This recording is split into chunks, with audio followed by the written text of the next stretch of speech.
Praise the name of Jesus. Praise the Lord.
Praise the Lord. Kumusta po ang ating walk with the Lord this past week? Hallelujah. May mga bagyo, may mga pagulan, at kung isang nauna na tayo, kaya ang ating mga kasamahan, mga kapatiran, ay inuubo at sinisiko. Kaya ingat-ingat tayo, dala ng payong, dala ng protection para sa ating sarili. Okay? So, thank God that ngayong umaga ay isang pagkakataon na naman ang ibinigay ng Diyos sa atin upang tayo ay makapaglingkod sa Kanya. So tayo po ay tutuloy na sa ating pagsisimula, makinig ng salita ng Diyos, but before going further, tayo po muna ay tulad ng ating ginagawa. Itaas po natin ang mga Biblia para sa ating pananampalataya sa Biblia at let's recite all together. 1, 2, ready, go. Ang Biblia ng ito ay aaralin ko, babasahin ko at pakikinggan ko. Matututo ako rito, babaguhin ang paniniwala at buhay ko ito ayon sa 2 Timoteo 3:16-17. Ang lahat ng kasulatan ay kinasihan ng Diyos at kapaki-pakinabang sa pagtuturo ng katotohanan, sa pagsaway sa kamalian, sa pagtutuwid sa libong gawain, at sa pagsasanay para sa matuwid na pamumuhay upang ang lingkod ng Diyos ay maging ganap at handa sa lahat ng mabubuting gawain sa pangalan ni Jesus. Amen.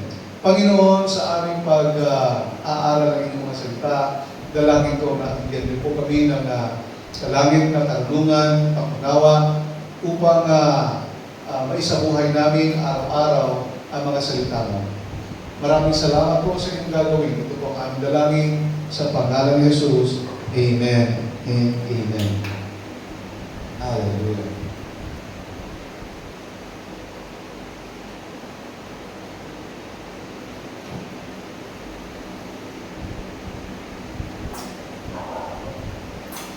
Okay. Now, have we thought that our decision to follow the Lord Jesus Christ is the highest and most serious decision we have ever made in our entire life? Because if we haven't, likewise, it is the most serious decision we have ever failed to decide in our entire life. But having decided to follow the Lord Jesus Christ and making Him the center of all our decisions, we may fail along the way. We are assured that He is there to help us get up and get through those failures, or from those failures. He is the best decision we have ever had, and we will ever have. Today, I'm going to talk to you about walking with the Lord Jesus Christ is the most serious decision I have made. In Matthew chapter 7, verses 21 to 23, I'll be reading from the English Standard Version. Ito po ang sinasabi. Not everyone who says to me, Lord, Lord, will enter the kingdom of heaven, but the one who does the will of my Father who is in heaven. On that day, many will say to me, Lord, Lord, did we not prophesy in your name, and cast out demons in your name, and do many things, almighty works in your name? And then I declare to them, I never knew you. Depart from me, you workers of lawlessness. This is the word of the Lord. Ang Matthew chapter 7, verses 21 to 23 is part of the Sermon on the Mount, where Jesus emphasizes the importance of authentic faith. Yung 8 Beatitudes, blessed are the poor in heart, blessed are, they should be mercy, so on and so forth. At 8 sermon, ano sermon niya? Or 8 Beatitudes kung tawagin. No? So, in-emphasize ni Jesus dito, yung authentic.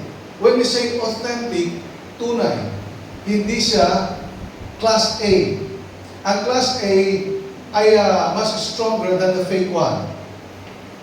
Mas maganda than the class B or class C or fake.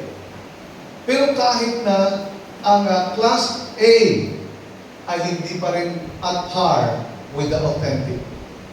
Kaya anong klaseng pananampalataya ang ini-emphasize ni Jesus sa Sermon on the Mount? That in the authentic faith. Never He emphasized the class A faith. Alam niyo, pwede na siguro yung pwede na, pero hindi eh. Ito yung sinasabi ng Biblia, ito yung sinasabi ng iba, na we don't settle for less. Class A is less than the authentic. So, our faith should not settle in class A. And we are not a class A Christians. We are not a class A believers of the Lord Jesus Christ, but we are authentic believers who have authentic faith in the Lord Jesus Christ. Meron tayong tunay, hindi class A, hindi class B, never even class C, or faith, worse. We cannot faith, we cannot have class A faith. But God emphasized the genuine faith. That if we believe in the Lord Jesus Christ, we have to have that genuine faith. A faith that can never be replaced by substandard faith.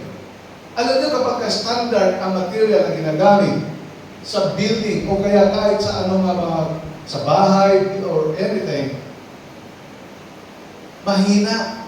Mahina po yan. At hindi siya naglalast.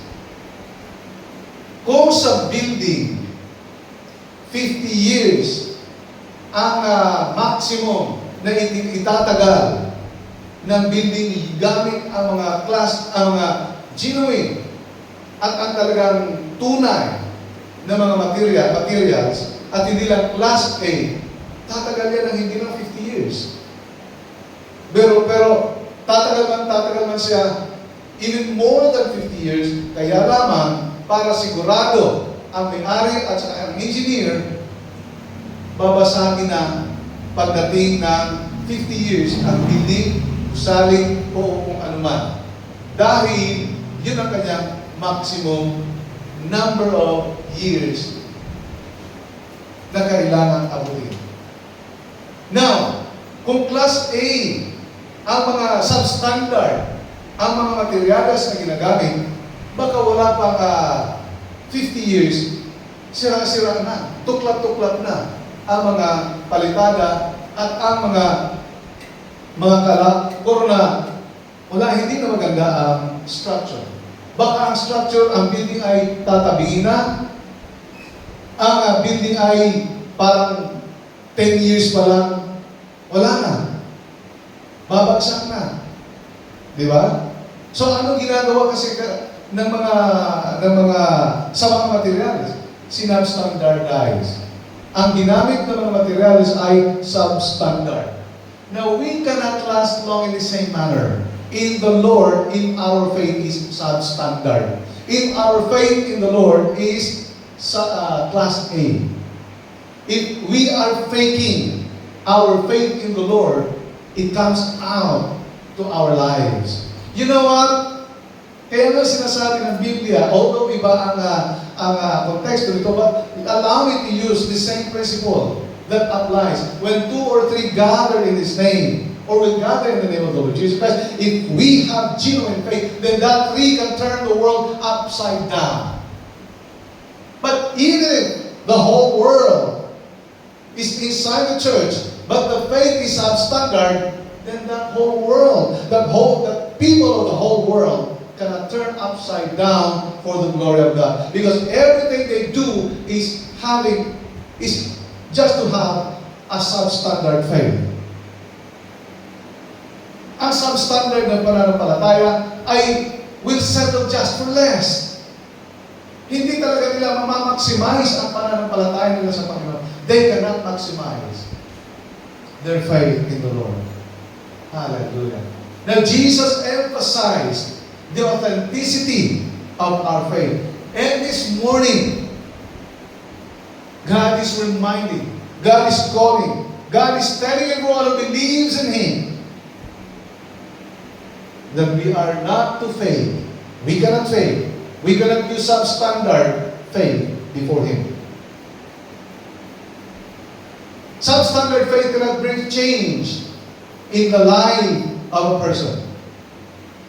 Class A faith either cannot do anything good. It can even do harm than good. Makakasira pa nga, mas lalo makakasira ang substandard of faith. Diba? So when Jesus emphasizes the importance of authentic faith and obedience, it has to be lived on or lived by the people. Kailangan ipabuhay ng mga mananampalataya. Napakahirap. Alam nyo kasi, urong-sulong ang mangyayari. Na ngayon paniniwala, ngayon hindi na naman. So, ganyan-ganyan. Kung saan ang wave, doon siya. Di ba? Madali siyang madala ng alon ng buhay. Now in this passage in Matthew chapter 7 verses 21 to 23, Jesus clarifies that not everyone who calls on Him or calls Him Lord will enter the kingdom of heaven, but only those. Piling lamang. Not everyone. Napakarami, including you and me, and even those outside this sheep pen or church of God, Church of the Lord Jesus Christ.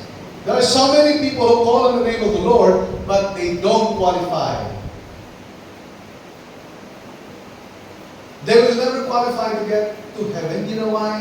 Because of what we said, inauthentic, unauthentic, class A, class B, or faith.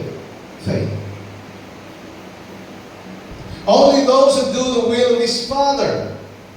He predicts that many will claim to prophecy, drive out demons, and perform miracles in the name of the Lord Jesus Christ. But He will disown those who practice lawlessness. Class A faith are faith that have no law from the Lord. That do not adhere, do not follow, do not obey, do not subscribe. They may just be, they may have been hearing the Word of God, perhaps, but they lack genuine adherence, genuine subscription to the Word of God. I'm sorry, I just have to use this as an illustration. The Reader's Digest. I have a friend whose older brother, is a mechanical engineer at bachelor din po yung kanyang kuya. Every month, meron siyang Reader's Digest na tinatanggap kasi nag-subscribe siya. Alam niyo mga kapatid, binabasa niya ang kanyang Reader's Digest. Gusto niya ma-update kung ano ang nangyayari sa world. Ano ang update. Alam niyo, if we are subscribing to God and to the Word of God by faith, you will keep coming back to the church to subscribe. Inaabangan mo kung ano ang sasabihin ng Panginoon at inaabangan mo o natin kung ano yung bagong revelation ng Panginoon, kung ano yung pangungusap ng Panginoon sa atin, ano ang sasabihin ng Panginoon sa atin. And hindi lang basta tayo nag-aabang kung anong sasabihin, we will live on to what God will tell us even today. Pangahawakan natin yan. And we will grow in that way. Magkakaroon tayo ng personal growth. Magkakaroon tayo ng ang buhay niya, faithfulness in the Lord. You see? Those who subscribe to the Word of God or to God, naghihintay, nag-aabang. Kung ang Reader's Digest ay monthly dumarating sa mga subscribers, then tayo, araw-araw, linggo-linggo, God will speak to our hearts, to us, through the Word that we hear from Him. And so we cannot live a single moment, a single meeting, a single fellowship in the church for the glory of God. Kung meron man tayo makakalitaan, yun talagang wala na, hindi na natin kaya ng ating sarili. But that doesn't mean na ito ay ating pinabayaan. Because every now and then, we consider God and subscribing God as the number one priority in our lives. Sa YouTube, kapag ka nag-subscribe ka sa YouTube channel ko, pinindot mo yung subscribe, nag-subscribe ka na. Di ba? So kapag ka meron akong ipopost doon, mag-notify ka. And you will be updated with what I have been doing. Kung ano yung aking ipopost, mag-notify ka. At dadaan yun sa page mo. Now, in essence, our decisions or our decision counts. Ang ating desisyon na sumamba sa Panginoon, maglingkod sa Kanya, mag-subscribe, maghintay sa kung anong sasabihin ng Panginoon, makinig expectantly, counts. That's why every now and then God delivers His message to us through His servants. And with the readings, with our readings in the Bible. But in making a decision for our entire life, we have to wisely consider the following. In making a decision, we have to consider the following. Number one, the will of the Father. Number two, we have to consider the work for Jesus. And number three, we have to consider the Word of God. In everything that we decide, in everything that we make, in everything that we think, we have to consider these three major factors in our decision making. Magkamali na tayo, we can then make amends. God is there to help us. Let's go to number 1. In essence, decision counts, our decision counts, but in making a decision for our entire life, the number one wise consideration that we have to make is the will of the Father. Sabi ng verse 21, sabi ni Jesus, "Not everyone who says to me, Lord, Lord, will enter the kingdom of heaven, but only those who does the will of my Father who is in heaven." Who does? Meaning to say, everyone. He's not talking about a group of people, but he's talking individually. A person who does the will of God. So right now, God is talking to you, to us individually. As we have subscribed, as we have decided to wait upon the Lord to deliver His message to us, God is delivering His message to us right now individually. And so, everything that we will consider, first of all, that we have to make a decision, or decision that we have to make, is the will of God. Is this the will of God? Ito ba ay kalooban ng Panginoon? Kalooban pa ng Panginoon na kung ako ay pupunta doon, gagawin ito, or i-pursue ito, gagawin ba na, kalooban ba ng Panginoon? Of course, we say we pray unto the Lord. And we consider God's will. Because that's the highest counsel that we can ever get. The counsel of God. Yung kung ano ang sasabihin ng Panginoon in every decision that we make. Lord, I have a plan to do this. I have a plan to buy this. I have a plan to go somewhere. But is it your will?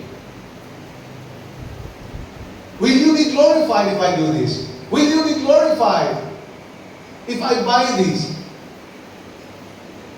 Will you be glorified? Lord, is it your will that I should pursue this? Amen?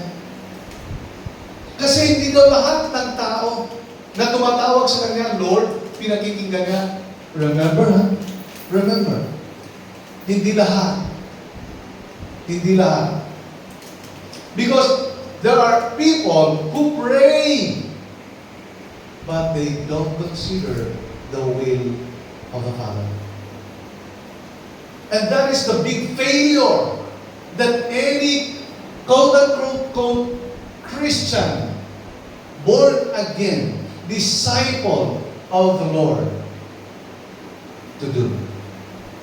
To consider, and not just consider the will of the Father, but do the will of the Father. Yes, I may have this plan. I might have this in my organization, in my organizer. Nakalist namin ko sa organizer ko na plano 1, 2, 3, 4, 5. Pero sa out of 5, isa lang ang in-approve ng Panginoon. Will you go? Will you pursue the other 4? Ipagpapatuloy ba natin ang ating plano na 4 na hindi kalooban ng Panginoon? Pero isa lamang ang kalooban ng Panginoon out of 5 that we plan to do.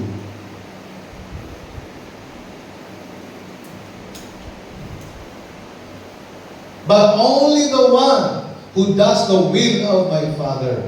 In Ephesians chapter 2, verses 8 and 9, "For it is by grace you have been saved through faith, and this not from yourselves, it is a gift of God, not by works, so that no one can boast. For we are God's handiwork, created in Christ Jesus to do good works, which God prepared in advance for us to do." Ito sinasabi dito na, we are created by God, which God prepared. God has so many works prepared for us to do. Pero meron tayong mga nasa planner natin, nasa organizer natin, na pagbanggain natin ang ating plano at saka ang plano natin, mga works to do natin at saka ang buong mga works na inihanda ng Panginoon sa atin, which will you choose? Alin ang pipiliin at susundin at gagawin natin? Yung plano ba natin o yung plano ng Diyos? Jesus said, Father, take this cup away from me. It's in my heart, it's in my mind to do away this cup of suffering. But Jesus opted to do the will of the Father. He said, but let your will be done. That is the highest decision that we can ever make. We have ever made to follow the Lord Jesus Christ. Nung tayo nagsabi, Lord, I will surrender my life to you.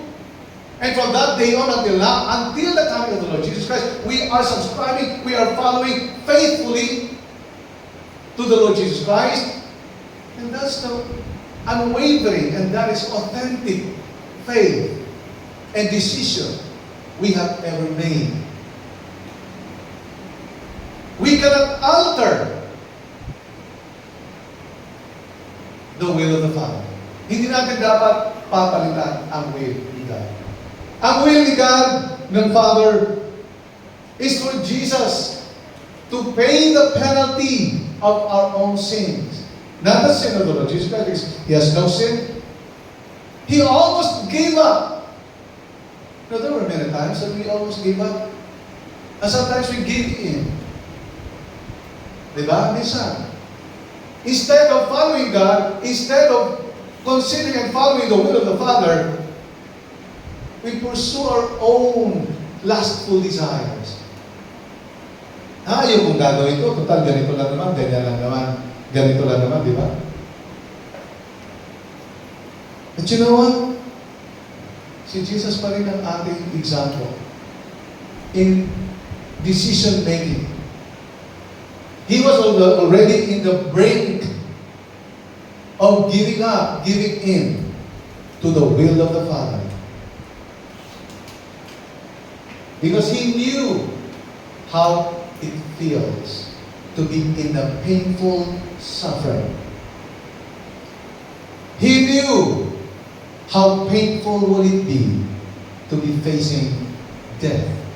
And that's why he said, Father, if it be your will, if it be, take this cup from me, but let your will be done, not mine.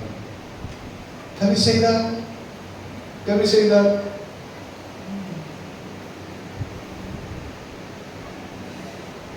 Actually, this verse tells us, this scripture, Ephesians 2, 8 to 10, tells us that the Holy Spirit transforms or changes Christians so that they will do good works. The good works here is the result, is the work that God had prepared dito sa sinasabi in advance for us to do. It is not the manly or it is not the godly, it is not the worldly good works. It is not a humanitarian good works, but it is godly work that God had prepared for us to do. And what are these? To worship the Lord, to pray to the Lord, to come to the Lord, to serve the Lord, to read His Word, apply the Word in His life, grow in the Lord. That's it. Educate ourselves with the Word of God. Diba? Yes. Nakita mo na parang yun sila dumaan tumingin dito. Okay? The will of God, the will of the Father, is for us to be prepared to do the work He had prepared for us. There are good works that the world has offered, but that's not the good work that God has prepared for us. It may look good in the eyes of men, but in the eyes of the Lord, they don't count. The good work that counts in the eyes of the Lord is the will, if it is the will of the Father. In Ephesians chapter 4, verse 13, until we all reach unity in the faith and in the knowledge of the Son of God and become mature, attaining to the whole measure of the fullness of Christ. So, ito yung sinasabi, attaining. We will mature, we will attain to the whole measure of the fullness of Christ. Now, the individuals who are subscribing to the Word, to the will of God, are expected to unite in the faith and in the knowledge of the Son of God, and then become mature. Grow in maturity. Learn. Diba? Then, attaining the whole measure of the fullness of Christ. What does this mean? Well, it simply states the importance to understand, or of understanding, that the one who believes in Christ does the will of the Father, and then the Father transforms a Christian or Christians to become like Christ. So, when the Holy Spirit comes, He does spiritually, He does good things in our life. Gumagawa siya ng mabubuting gawa sa atin. Ano yung mabubuting gawa? Yung tayo ay ma-transform. Yung tayo ay mabago ang ating pag-isip. Kaya sinabi ng Roma, sabi ng Pablo sa mga taga-Roma, do not conform to the pattern of the world, of this world, any longer. Why? But be ye transformed by the renewing of your mind. Bakit? Kasi we have been conforming. Tayo ay nakikiayon at nakikiayon sa gawain ng sanlibutan. And we consider these things good, but not the will of God. There are good things in our eyes, and even in the eyes of many, but not all good works are God's will. Remember that. Remember that. Not all good works are God's will.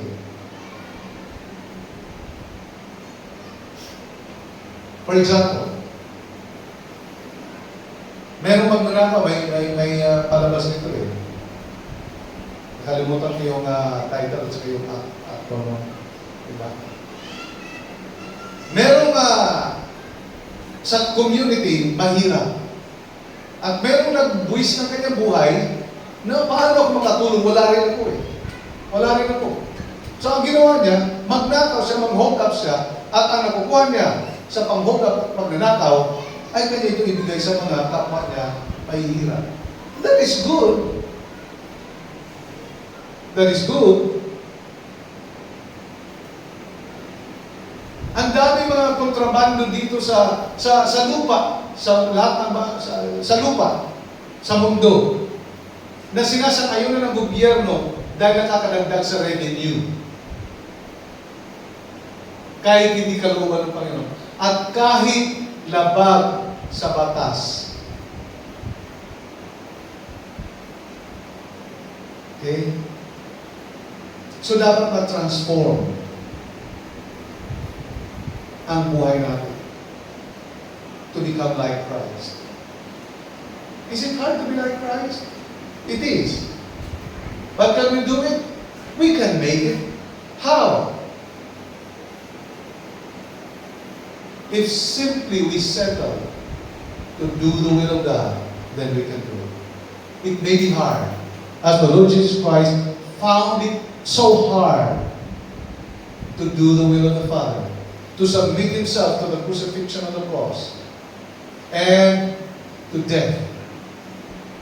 Just for us to be justified, just for us to be sanctified, just for us to attain the glorification, to be saved from our sin.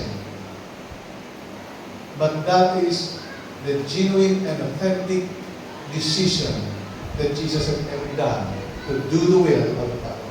And in His pronouncements, He would say, I am here to do the will of Him who sent me. Can we say that? I have been a Christian for quite a while, And all that I have been doing is to do the will of the Father. I may have failed along the way, but thank God He helped me. In Philippians chapter 1, verse 6, it says, being confident of this, are we confident that we can do the will of the Father? Are we confident? Do we have the confidence? Do we trust God that we can do the will of the Father? Can we?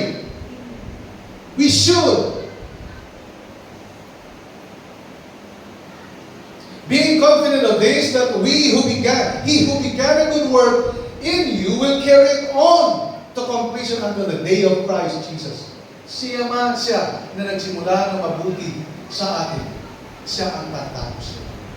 Siya na nagpatawad sa atin. Siya na nagligtas sa atin. Siya na umagaw sa atin sa apoy at sa kamay ng kasalanan. Tatapusin niya. Ang bahato ng Panginoon, tatapusin niya. Sasabay ba tayo? Are we willing that the Lord Jesus Christ will bring to completion what He started in us? He saved us, He pardoned us, He forgave us. He forgave us. And He promised us heaven. And He will bring those promises. And that promise, I should say, to bring us to be with Him wherever He is. He will be in heaven. He is in heaven at the right hand of the Father right now. We will be with Him. If we believe that, then we are setting our decision straight ahead to doing the will of God. Now, ang Philippians chapter 1, verse 6, this echoes this truth. Ito ay nagre-ring, ito ay nag-echo. Yung nag-echo, di ba? Nagbabad. Ibig sabihin, the word that we hear today, the truth that we hear today, the truth that we know, and the promise of God that we got, will keep on echoing. So mag-i-echo pala yan sa atin. Yun ay palagi nating mapapakinggan. Yan ay palagi mag-remind sa atin. Oh, you have made the decision to follow the Lord Jesus Christ. Go to church and worship the Lord. You have made the decision to follow the Lord Jesus Christ. Oh, read the Word of God. Oh, you have made the decision to follow the Lord Jesus Christ. And then communicate with God in prayer. And then tell about Jesus to others. You have decided to follow the Lord Jesus Christ. The highest form of decision we have ever made in our entire life. This echoes this truth.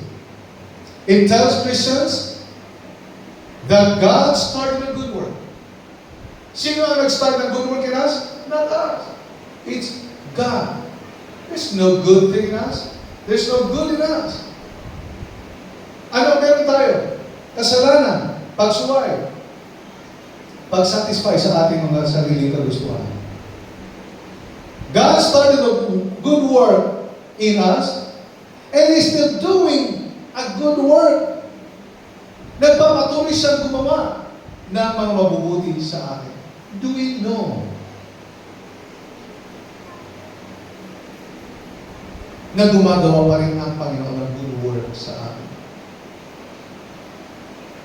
From infancy, from our Christian infancy stage, to babyhood, to childhood,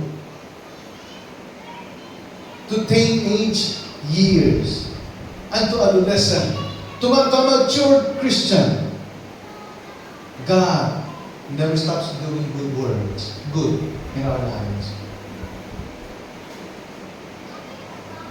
And this good work only stops when we will be with Him.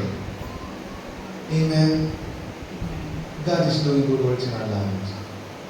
God does.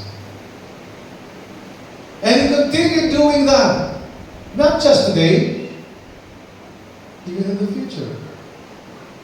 Kahit na nasa langit na tayo, God will continue doing good to us.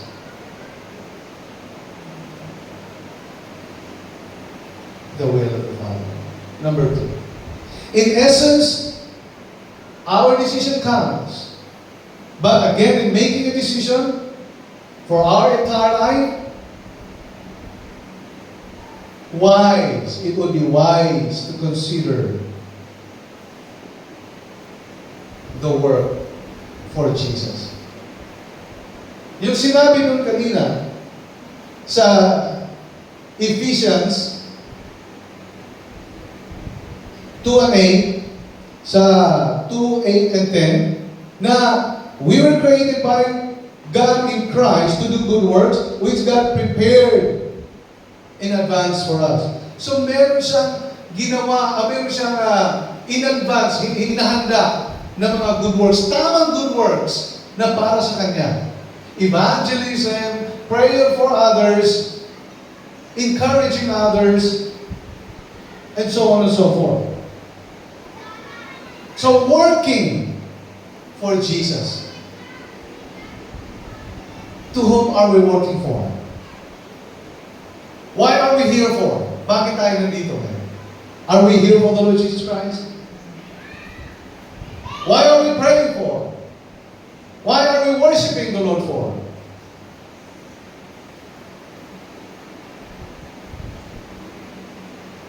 For the glory of Jesus.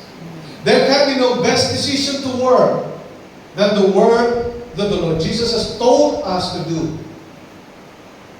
Marami siyang minuto sa atin. But only one thing is required. Authentic faith in everything that we do. Our authentic belief that once we do this, approved by God ito. In John chapter 14, verse 12, Verily, verily, I say unto you, he that believeth on me, the works that I do, shall he do also. So model natin si Jesus. Verily, verily, I say unto you, he that believeth, tayo na nagtitiwala sa Kanya, na sumasampalataya sa Kanya. Ang mga ginagawa ko, sabi ni Jesus, siya niyang gagawin. At ang tinutukoy ni Jesus, doing the will of the Father. Having the authentic faith on the Lord Jesus, on God, makes us do, prompts us, tells us, commands us, ignites us, encourages us to do the will and seek the will. Lord, what is your will on this? Ano ang kalooban mo sa bagay na ito? That's what it is. He that believeth on me, the works that I do, shall he do also. And greater works, at hindi lang yun, greater works than this shall he do. Sabi ni Jesus, mas marami at greater pa ang magagawa ng nananampalataya sa akin sa mga nagawa ko. Di ba wala namang social media noon? Ang medium lang ni Jesus ay maglalakad magpunta sa mga bahay-bahay, sa mga village to village, at mag-disciple. Maghubog ng mga tao. At yung mga tao na hubog niya sa salita ng Diyos, sa kabutihan ng Panginoon, to do the will of God. Tinuruan sila kung paano gawin at sundin at hanapin ang kalooban ng Panginoon. Ito ang ginagawa natin ngayon. Now, after hearing these words, after our worship service today, what then is the will of God for us? In so far as this teaching is concerned, in so far as making a decision in life is concerned, do we decide to share this gospel? Do we decide to invite others to come to the Lord Jesus Christ? Or at the very least, pray. Or say, Jesus loves you. He that believeth on me, the works that I do shall he do also. And greater works than this shall he do. Because I go unto my Father. Wala na ako dito eh. So everything I have told you, magkakagawa kayo ng mas greater na plano. Dahil short lang ang oras ko. Short lang ang panahon ko. Pero 3 years lang sa dito. Samantalang tayo, kailan ako naligtas? Kailan ako saved? I got saved in 1989. Not up until now.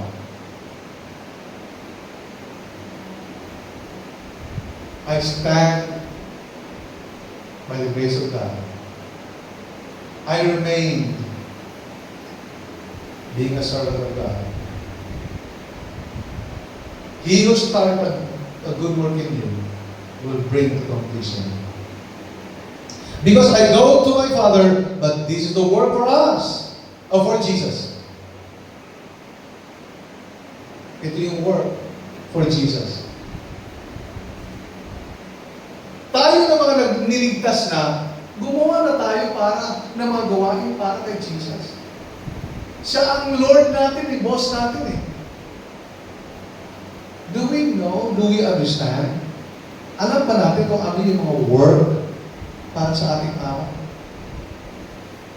It only requires us faith, because faith will do. Our faith will tell us what pleases the Lord. And everything that pleases the Lord, we do. This is the work for Jesus, number one. We will do the work for Jesus with the Holy Spirit's conviction. Hindi natin gagawin ang isang bagay kung walang conviction ang Holy Spirit. Kung walang utos ang Holy Spirit. The Word of God says, Jesus said, when the Spirit of truth comes on you, then He will guide you in all truth. Therefore, if the Holy Spirit comes on you, then He will guide you in all truths. He will tell you what to do. So He will convict you. Paano convict? Kalabitin tayo niya. O kaya, tapikin niya tayo. I-convict niya tayo. I-remind niya tayo. Albert, this is what you have to do. This is what you shouldn't do.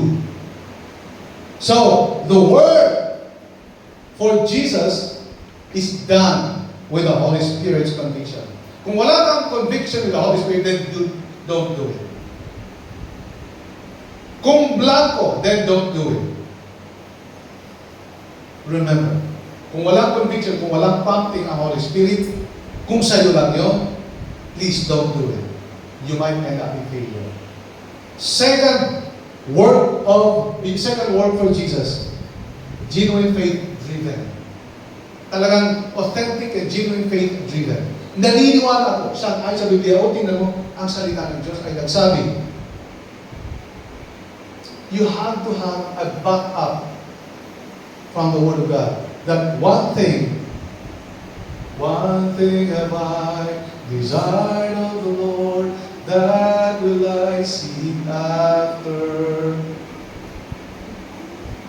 that I may dwell in the house of the Lord all the days of my life, to dwell in the presence of the Lord, to gaze upon the beauty of God. The beauty, the goodness, yung magandang gigagawin ng Panginoon sa buhay natin. Faith-driven. Then the work for Jesus is spiritual growth, inspiration. Growth, inspired rather. Or inspiration. So, in-inspired, convicted ka na by the Holy Spirit to do such thing, and convicted ka na not to do such a thing, and out of genuine faith-driven ka, naniniwala ka that the Lord will accomplish. Ito talaga ang kalooban ng Panginoon. Kasi kung hindi ko gagawin, I will fail. And I will disappoint my Lord. Spiritual growth, inspiration. So, ibig sabihin, or inspired or inspiration, it can be whichever you want to choose. The work for Jesus is spiritual growth, inspired. What does this mean? Ang ibig sabihin, pag ginawa mo ito, you will increase your knowledge, you will learn that this is the will of God. So, ibig sabihin, spiritual growth, inspired or inspirational.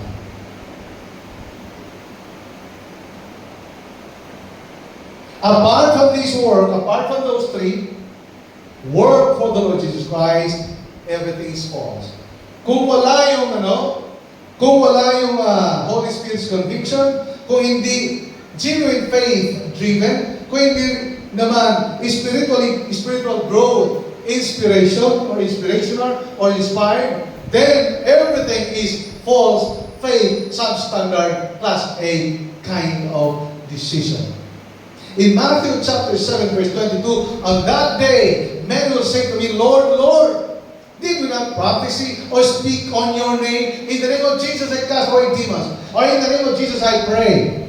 And cast out demons in your name. And do many mighty works in your name. These are the false believers. Now we do not know them until we see the result of the works of the life. Hindi natin sila makikilala hanggat hindi natin nakikita ang kanilang attitude. But even if we see how they behave, we cannot conclude that they are false. However, Jesus knew, alam ni Jesus ang false believers. Remember to make sure whether we are genuine believers or we are fake believers. Because sa tagpong ito, may nakipag-argue ba kay Jesus? Lord, did we not speak your word? Did we not evangelize? Did we not preach your word? Did we not pray for you? Did we not pray for healing of the sick people? We did all this, Lord, in your name. But you know the Lord Jesus Christ would say, away from me.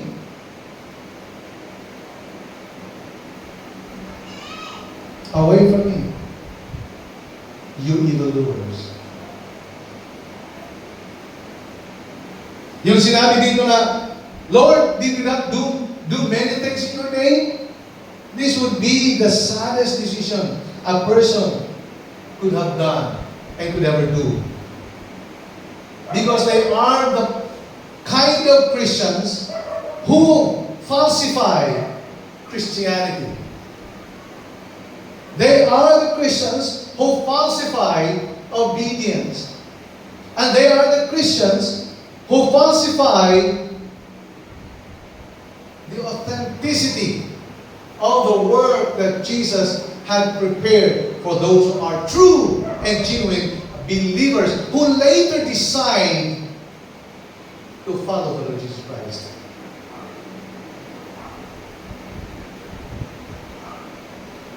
Now these are impossible to accomplish. Because anyone who does the work like what Jesus said, you can do even greater things than I do, must be a true and genuine believer of the Lord Jesus Christ. Number 3, in essence, our decision counts. But in our wise decision, we have to consider the word that we will be receiving and hearing from God, from the Lord. In fact, dapat in close parenthesis pala ito. The word ito eh. We will consider, and every minute, we have to consider the word. Ano ang word ni Jesus? In Matthew chapter 7, verse 23, and then will I declare to them, I never knew you. Depart from me, you workers or evildoers. Lord, did you not prophesy in your name? Lord, did you not come every Sunday? Lord, did you not have we not been faithful in giving up our tithes? And even more than our tithes, have we not been faithful in prayer meeting? Have we not been faithful in everything that you have commanded us to do? But the Lord Jesus Christ will say, I never knew you. You see? Depart from me, you evildoers. This is the worst word we will ever hear from the Lord Jesus Christ. If our decision to follow Him is failed, is not authentic, how painful would it feel? Napakasakit na maramdaman at marinig. Yung sasabihin ni Jesus, away from me.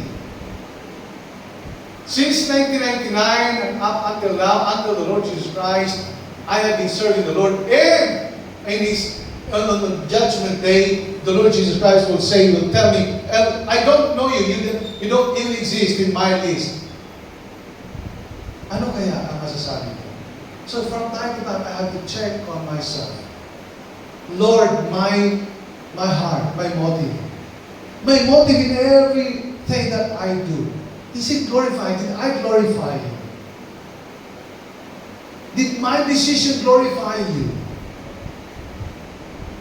Is not my decision just to satisfy myself and to please others, and for me to look for others to look for others to see me do good, even inside I am not doing good.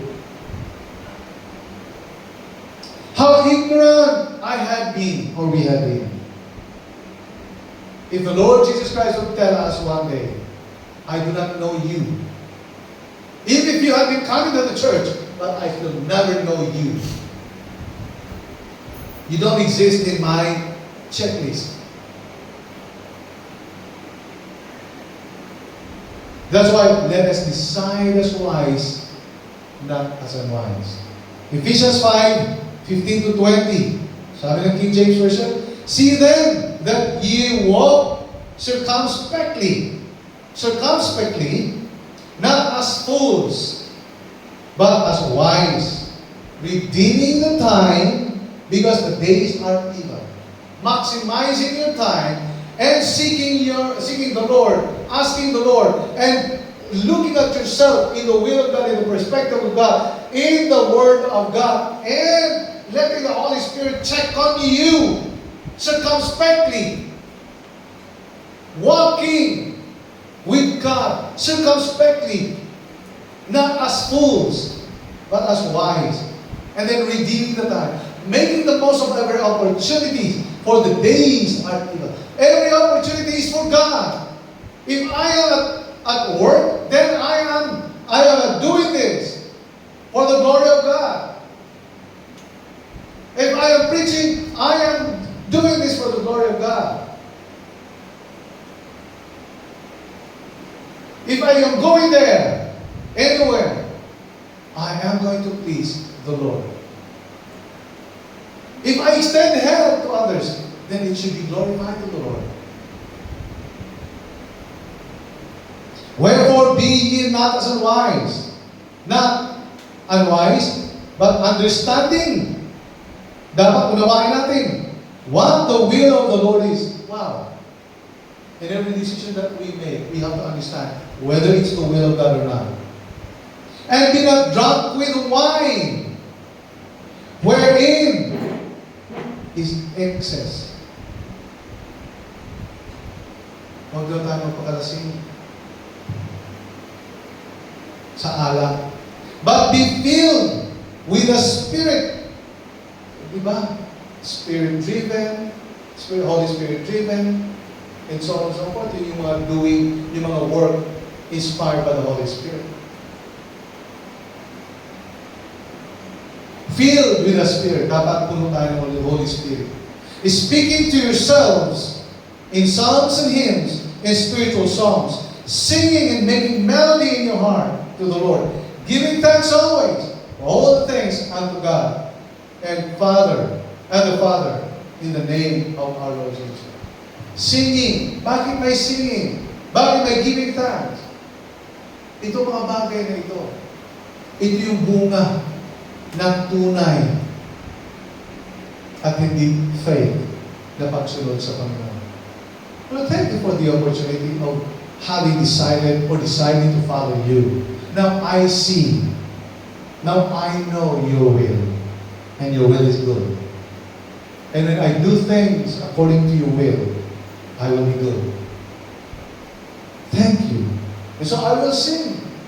That's why we sing. Mapapakanta ka talaga. Di ba pagka nasisiyahan tayo, mapapakanta tayo? Now, imagine ourselves having been with the company of the true disciples of the Lord Jesus Christ. But in the end, we will be declared false Christians, false believers, false prophets, false disciples, false pastors. Simply because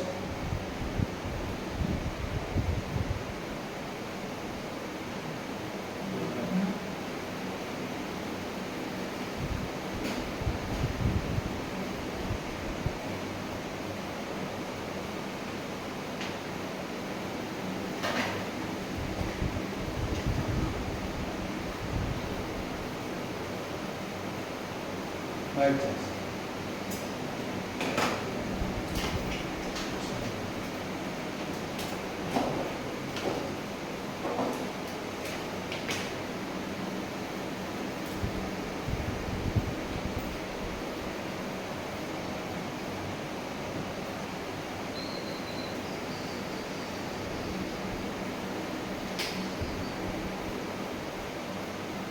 Mic test, mic. Mic test, mic.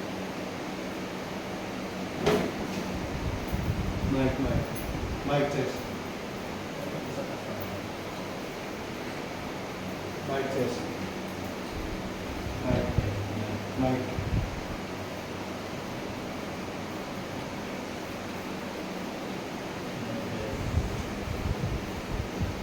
Green.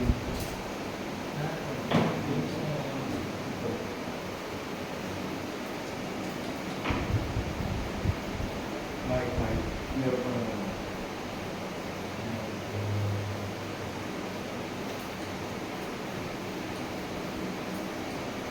Hello.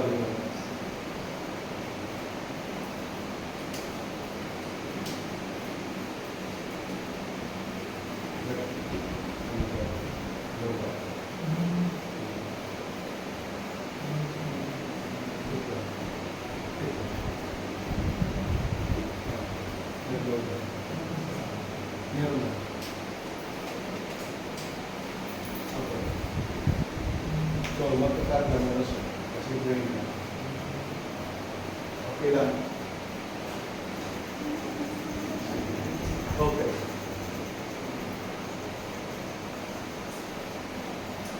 Sayang naman, di ba?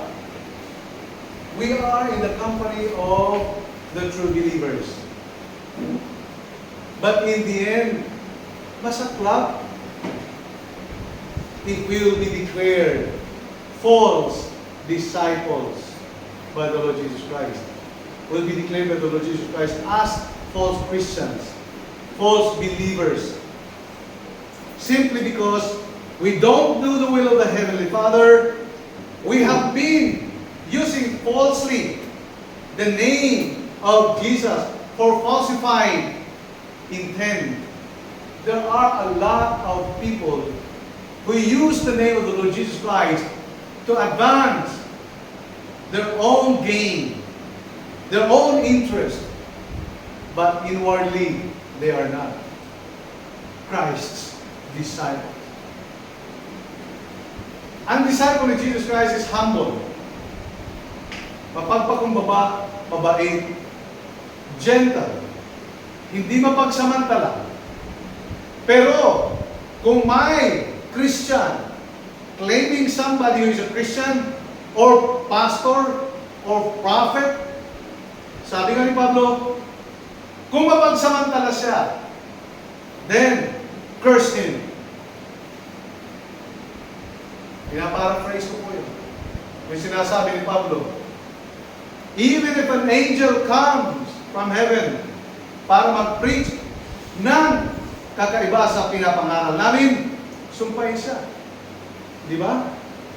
We have been speaking, if only, simply because we have been speaking and prophesying the Word of God for our selfish gain and ignorance.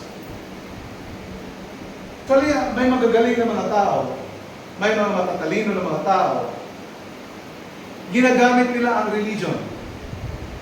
Ginagamit nila ang Panginoong Hesus para sila ay magkamal. Tapos, ang kanilang organization ay pinangalan lang nila sa kanila na without even involving the church members. At hindi lang yun. May mga pagsasamantala. Di ba? Kung may pagsasamantala sa loob ng church, then, mag-isip na kayo. Mag-isip na tayo. Kasi, sila yung mga i-declare ni Jesus na mga evildoers, even if they are in the church. They are doing things maybe not ignorant, but with evil intent. The Lord Jesus Christ knows us very well. He knows the decision we made or will make, whether it's genuinely a decision to follow Him, or just do the will of the Father and not for selfish gain only. Alam ni Jesus lahat siya. Alam ng Diyos siya. The question, the only question is, are we going to go on with this kind of decision? If we indeed have made such kind of decision, false decision with wrong motive, malicious intent, it is vain and vain forever. Walang saysay, walang katuturan na decision. I'd like us to examine ourselves, review the decision that we made to follow the Lord. And remember, did I make a decision to glorify the Lord and to really follow God?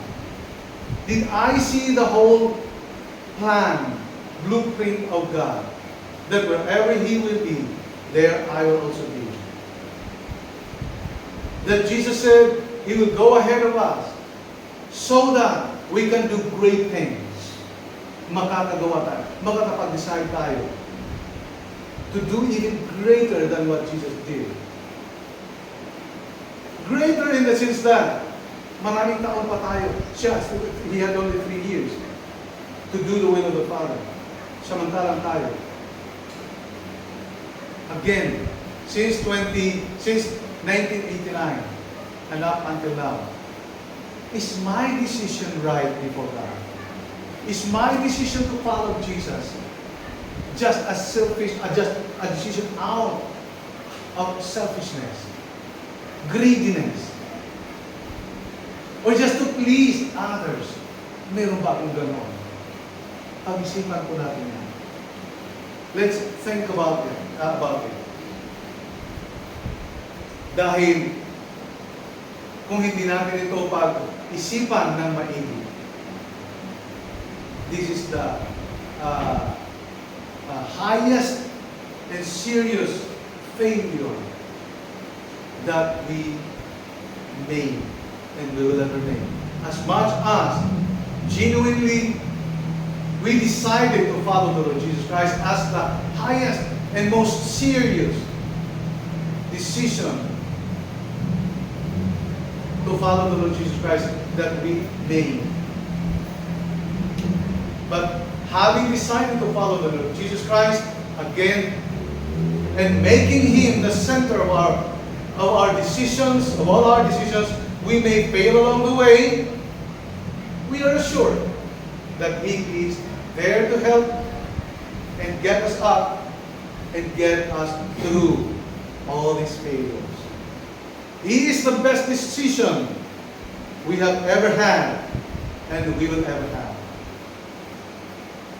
Our decision to follow the Lord Jesus Christ counts. But in making a decision to follow Him,